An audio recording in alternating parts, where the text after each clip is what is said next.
श्री संतोष रंगनाथ आडकर राहणार दिग्रसवाडी यांना सन्मान्य आमदार संतोषदादा बागल साहेब यांच्या वतीनं 2.5 लाख रुपयाचा धनादेश देऊन त्यांना मदत केली जात आहे। त्यांना विनंती करतो की आपण मंचावरती यायचंय। श्री संतोष रंगनाथ आडकर राहणार दिग्रसवाडी आणि त्याचबरोबर सरपंच श्री दत्तरावजी इंगळे संतोष आडळकरला पाठवा।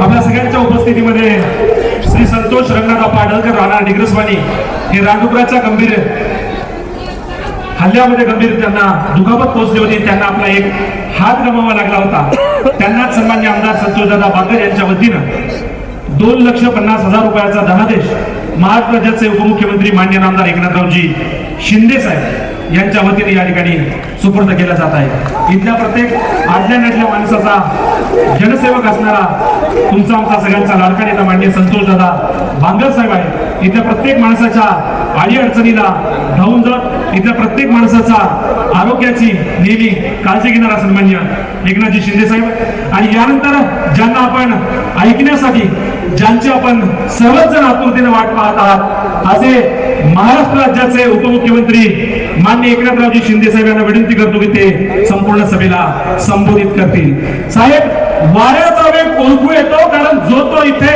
अट्टल आहे। वाऱ्याचा वेग ओळखू येतो कारण जो तो इथे अट्टल आहे। सत्तेचा गजर कुठेही असू द्या एकनाथ शिंदे साहेबच आमचे विठ्ठल आहेत। एकनाथ शिंदे साहेब आमचे विठ्ठल आहेत।